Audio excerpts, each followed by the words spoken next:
বাংলাদেশে হিজবুল মুজাহিদিন আসবে, এসে তারা নাম পাল্টে নিয়ে তারা নাগরিকত্ব নিয়ে নেবে।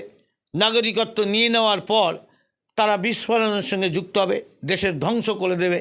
তাই সেখানে বলা হয়েছে ওপার বাংলায় তোমার কী নাম ছিল, কী ছিলেন, তার একটা ডকুমেন্টস দরকার, আর সেটা দেখেই নাগরিকত্ব আবেদন করতে হবে। এটুকু যদি না রাখা যায়, এবার তাহলে যাদের কিছু নেই তারা কি হবে? তারাও নাগরিক হবে।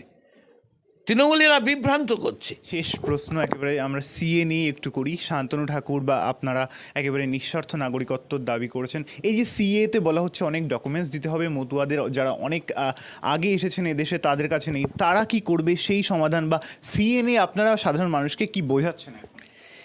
দেখুন, সিএ যে বিষয়টা মোদিজি প্রথম বলেছিলেন 2000-এর কৃষ্ণনগরের মাটিতে এসে 2014 সালের আগে যারা এসছে সেই উদ্বাস্তুদের তিনি নাগরিকত্ব দেবেন।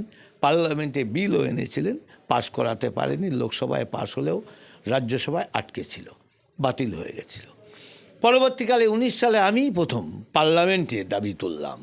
এর আগে কেউ কোনোদিন বিধানসভায় বলেনি, লোকসভাতে বলেনি।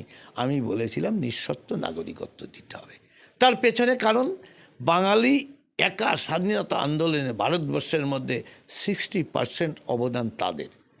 আর সেই বাঙালির একটা বড় অংশ যারা জীবন দিয়েছে, ফাঁসি কাটে, সারা জীবন জেল কেটেছে, গুলি খেয়ে মরেছে, বিনয়, বাদল, দীনেশ, প্রীতিলতা ওয়াদ্দেদার, গণেশ ঘোষ, মৎস্যদা, সূর্য সেন, এরা তাদের উত্তরসূরিরা 2014-র পর এসে কেন এদেশে নাগরিকত্ব পাবে না, যেখানে দেশটা ভাগ হয়েছে দ্বিজাতি তত্ত্বে, ধর্মের ভিত্তিতে?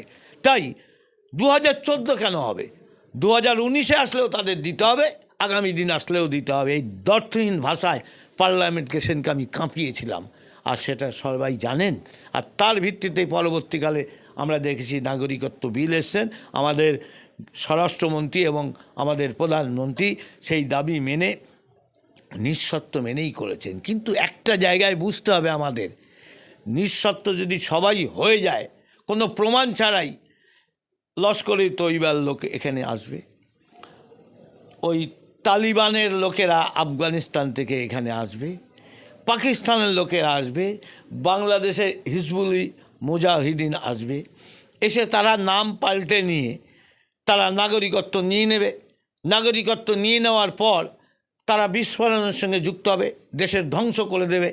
তাই সেখানে বলা হয়েছে ওপার বাংলায় তোমার কী নাম ছিল, কী ছিলেন, তার একটা ডকুমেন্টস দরকার, আর সেটা দেখেই নাগরিকত্ব আবেদন করতে হবে। এটুকু যদি না রাখা যায়, এবার তাহলে যাদের কিছু নেই তারা কি হবে? তারাও নাগরিক হবে।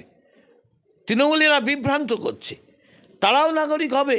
এই দেশের প্রতিষ্ঠিত কোনো ব্যক্তি, জনপ্রতিনিধি, দুজনার সাক্ষ্য লাগবে যে এই ব্যক্তি এতদিন ধরে এখানে এসে বাস করছে, বাংলাদেশি উদ্বাস্তু, আমি তাকে জানি, আমি তাকে চিনি।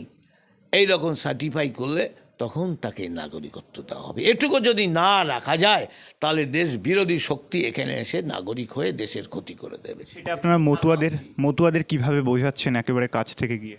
সোশ্যাল মিডিয়া থেকে শুরু করে বিভিন্ন জায়গায় ক্যাম্পেইনিং আমরা বলছি, বিভিন্নভাবে এই বার্তাটা পৌঁছাচ্ছি।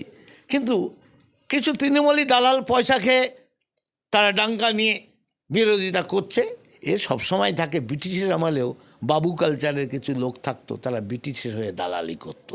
এখানেও মতুয়াদের মধ্যেও কিছু তৃণমূলী দালাল থাকবেই, পয়সা নিয়ে তারা করবে, মানুষকে বিভ্রান্ত করার চেষ্টা করবে।